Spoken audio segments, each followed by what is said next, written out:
Tonight in a King 5 exclusive, the King 5 investigators start a new series, and it's called 7 Years of Cyanide. They found that for 7 years, some employees at the Puget Sound Naval Shipyard in Bremerton were exposed to toxins. We're talking things like chlorine and cyanide gas. In a 6-month investigation, King 5's Susanna Frame found managers at the naval facility were warned of the problems, but didn't take action until, for some, it was too late.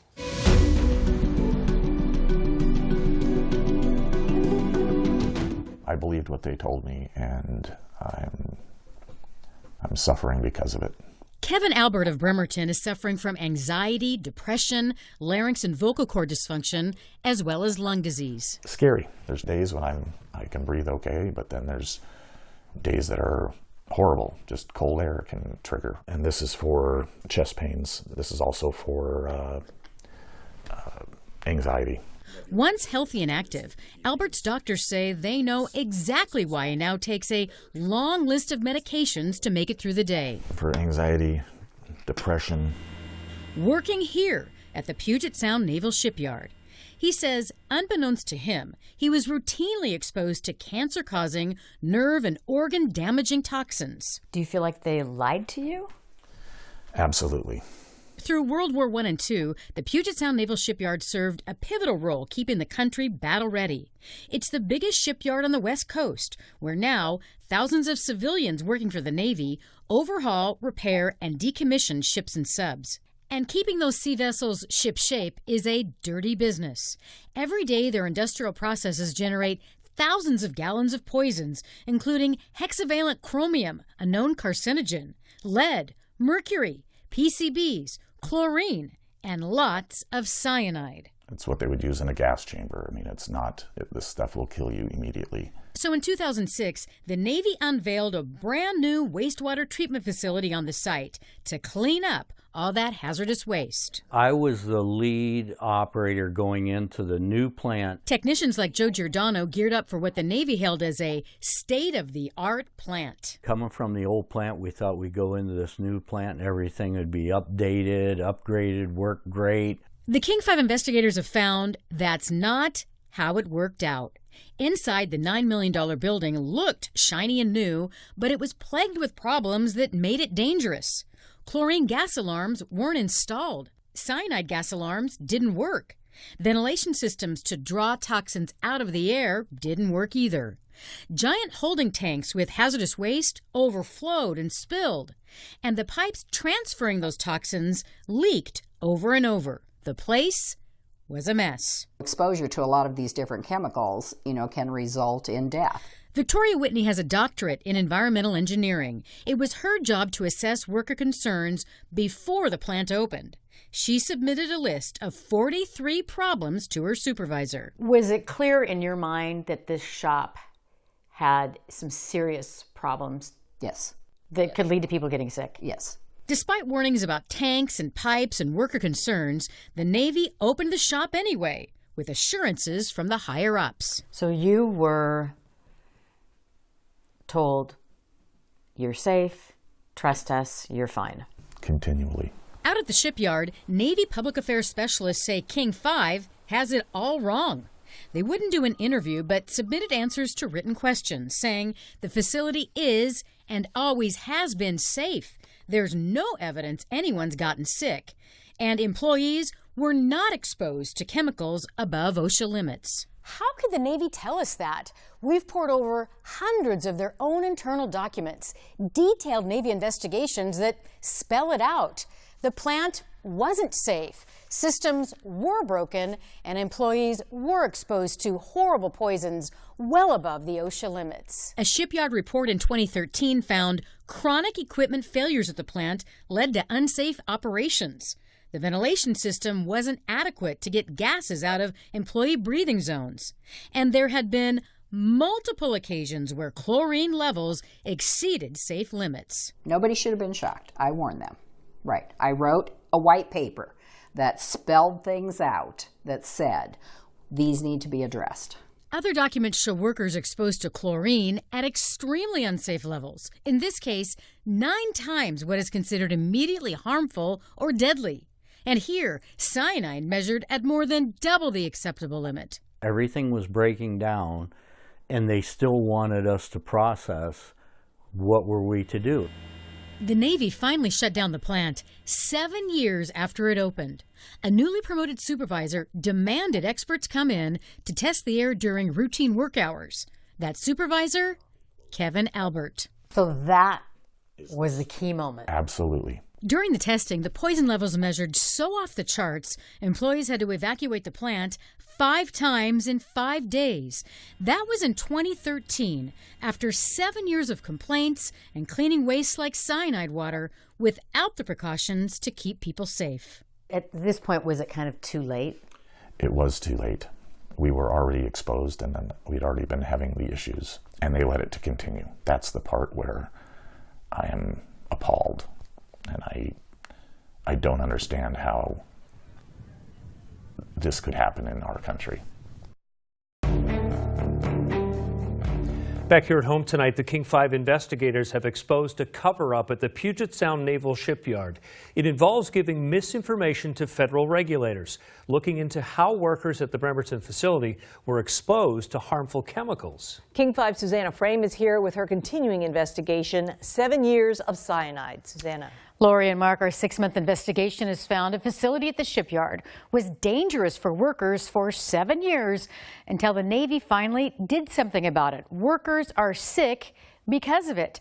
And now we found top managers hid key facts about the plant's rocky history from OSHA, and they tried to do the same when we started asking questions. How many of you think your health is suffering or might be suffering because of working there? I do. Every single one of you? Yes. All 5 of these men worked at the Puget Sound Naval Shipyard in Bremerton, in a plant that treats poisonous water.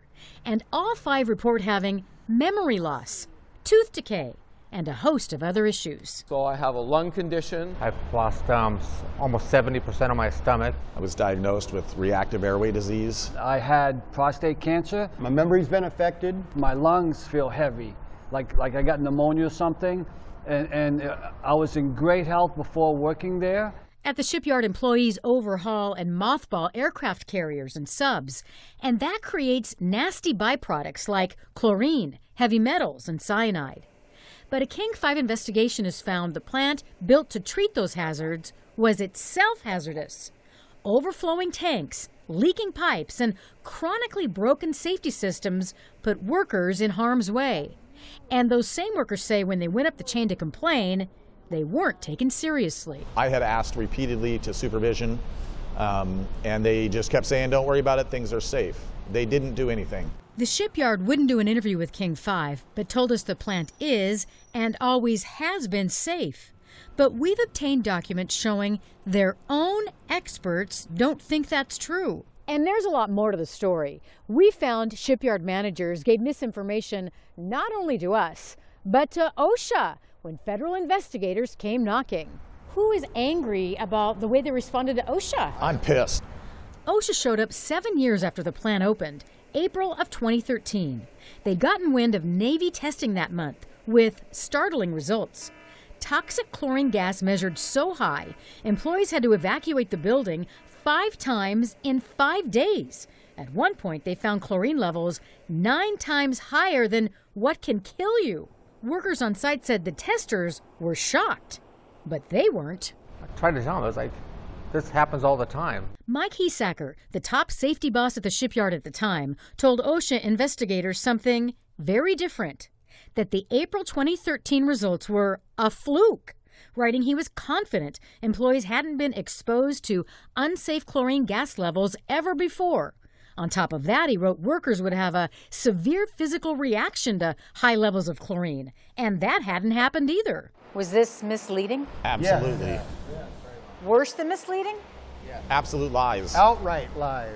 Did managers forget about this report from the year before? The plant had to be evacuated after a worker had his breath taken away and firefighters found high airborne chlorine levels.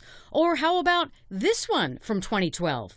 Chemical overexposure to multiple personnel. 6 people with severe symptoms such as shortness of breath and dizziness, burning in the eyes and throat, and coughing up fluid from lungs that lasted for 3 days. I took 3 steps towards him.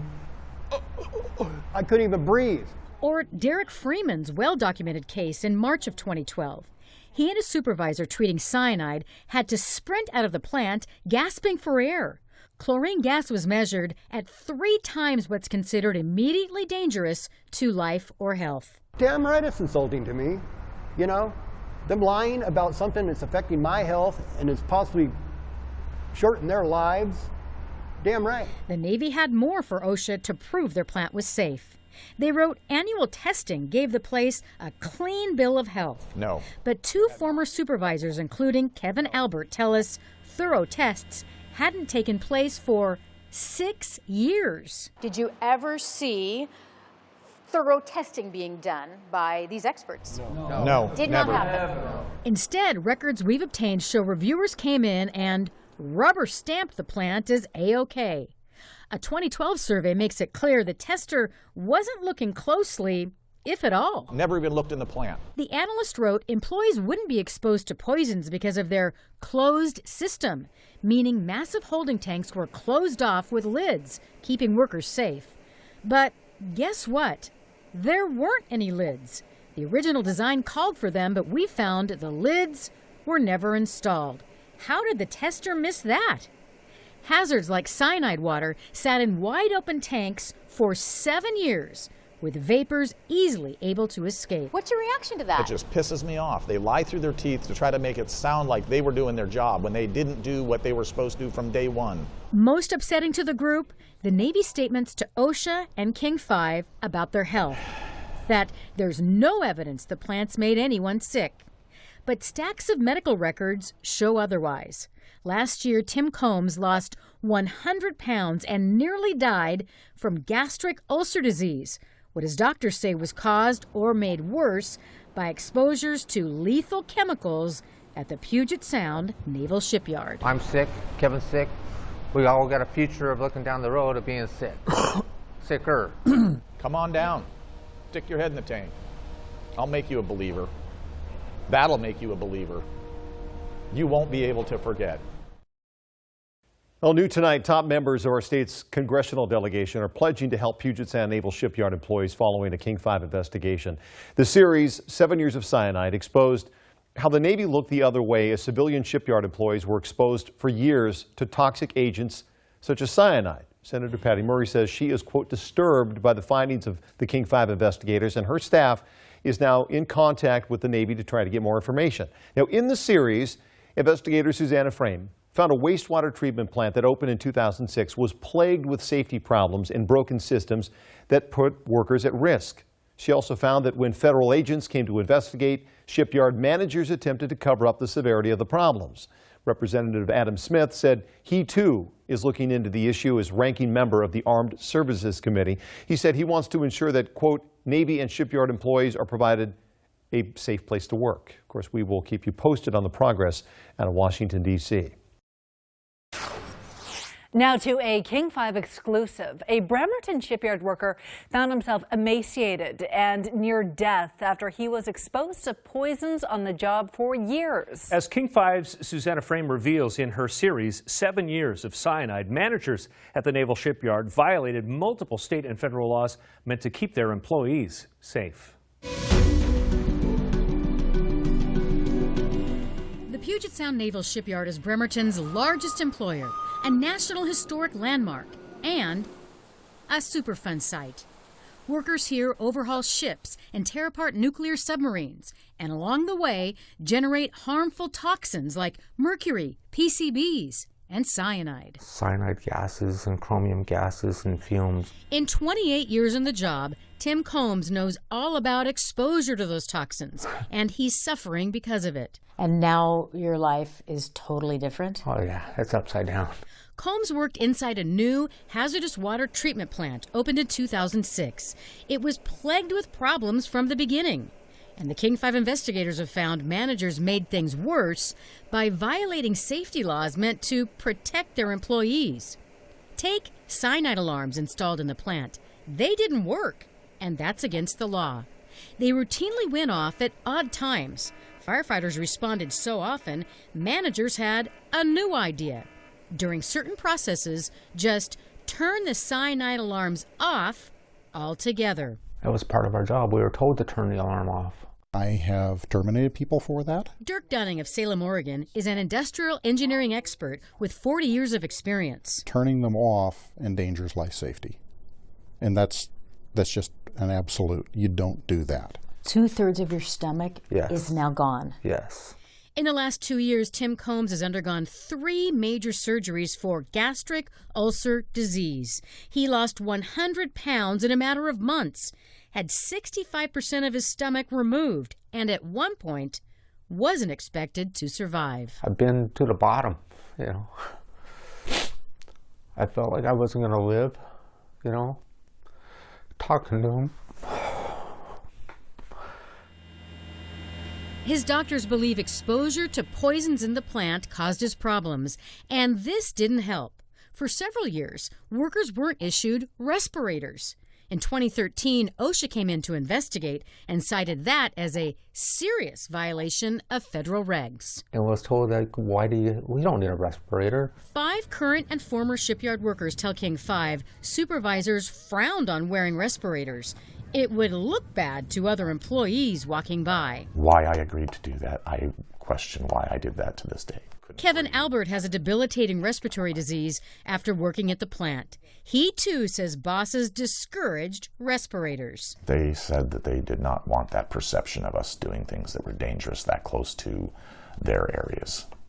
They said that out loud. Yes. The Navy denied interview requests, but told us the facility is and always has been safe, that there are no work environments at the shipyard that require the use of full respirators.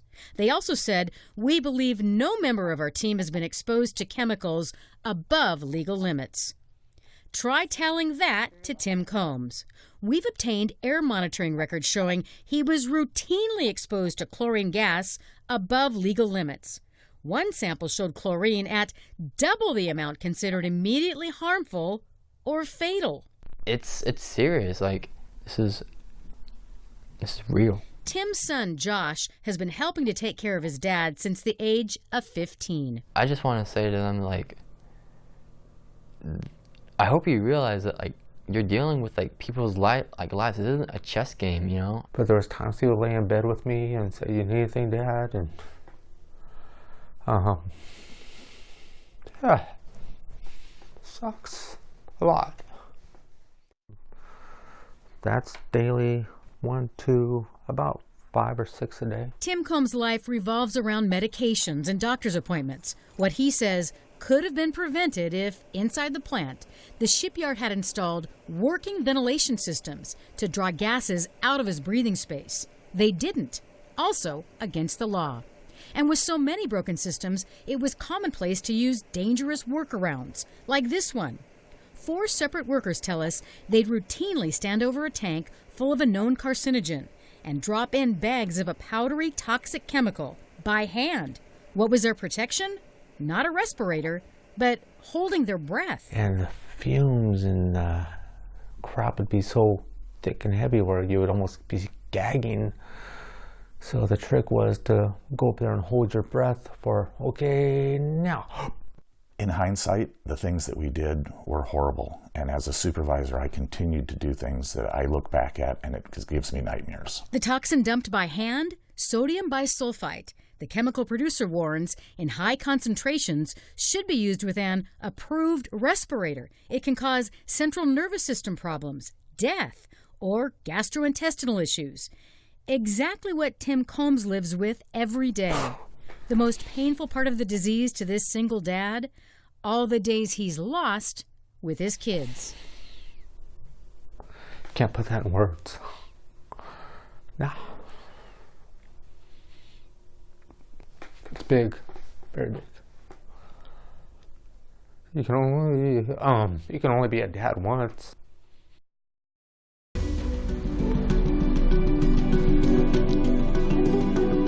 Well, tonight the King 5 investigators exposed the federal government's failure to help sick workers at the Puget Sound Naval Shipyard and how that failure has left some not only sick but financially devastated. Turns out a plant at the shipyard in Bremerton was hazardous. Employees for years were exposed to poisonous gases such as cyanide. As King 5 investigator Susanna Frame reports in her series 7 Years of Cyanide, after getting sick on the job, some saw their lives shattered well beyond their health problems. It's a daily struggle to just figure out who gets paid this week. For the first time in Kevin Albert's adult life, he's broke and desperate. This has been a nightmare. This is my PSE. Yep, this is a past due. His family has gone without electricity, had to turn to a food bank, been sent to collections. So what has that done to you to go without a paycheck? It has been miserable. Albert hasn't had a steady paycheck for 4 years since getting sick at the Puget Sound Naval Shipyard. This is where he worked, inside their wastewater treatment facility. It was labeled by the Navy as state-of-the-art. But hundreds of pieces of documentation obtained by King 5 show it was actually a dangerous place, plagued with broken safety systems. For 7 years, Albert and other employees were routinely exposed to poisons such as chlorine and cyanide gas. And this is for chest pains, for anxiety, depression. Because he got sick on the job, Kevin Albert, by federal law, is supposed to be put in another position away from toxins or be paid his salary. But neither of those things has happened. I keep thinking that they're going to fix it. And I'll get caught up. On several occasions, the banks threatened to take away his home, the home he shares with his wife and special needs daughter. To feel like you can't support your own family. I can't describe how bad that makes me feel. After a successful 15-year career at the shipyard, even winning Employee of the Year in 2015, Albert says the federal government turned its back on him after that career made him sick with a serious lung condition. I wished I would have never taken a job in the shipyard. 7 specialists from Group Health, Kaiser Permanente, and Harborview Medical Center concluded his respiratory conditions were definitely or most likely caused by workplace exposures. Even medical officers at the shipyard agree, finding his breathing problems to be occupational. But a Department of Labor program set up to help sick federal workers had a different idea. They denied him workers' compensation, saying there's not enough medical evidence to show his problems are work-related. If I was the person making those decisions, I wouldn't be able to sleep. Part of the reason for the denials? The Department of Labor sent Albert to Oregon to see one of their doctors. He found Albert may have some hay fever, but in general, he decided that I was completely healthy. The Oregon doctor pointed out that the treatment plant featured a closed-loop system to keep employees safe, meaning holding tanks were closed off with lids, keeping toxic vapors out of breathing spaces. But that's wrong. There weren't any lids. The original design called for them, but we found they were never installed. Hazards like cyanide water sat in open tanks for 7 years, with dangerous vapors escaping. While the Department of Labor is putting Kevin Albert through the ringer, so is his employer, the Puget Sound Naval Shipyard. It's the Navy's duty to accommodate him, get him a job away from chemicals and toxins that would make him sicker. But so far it's been 14 months, and there's no job and no paycheck. So he goes from being Employee of the Year to now someone they're not even offering any type of accommodated position. It's totally outrageous. Kevin Peck is Albert's attorney. He's filed a formal discrimination complaint against the Department of Defense. He's given years of his life to work for the shipyard, and when he suffers as a result of the gases they exposed him to, they have to accommodate him, and they refuse to do so. This is also for anxiety. The health problems, financial worries, uncertainty about his future led Kevin Albert to develop anxiety, depression, and thoughts of suicide. During a group interview with other affected workers, he said he's had enough of being punished for getting sick by the same people who made him that way. I am so pissed that they can just ignore us, and that's what they thought. And they figured, we can outlive them. We can outlast them. We'll just keep ignoring them. Done. I am done playing that game. Both the Navy and the Department of Labor said they couldn't address specific employee issues because of privacy concerns.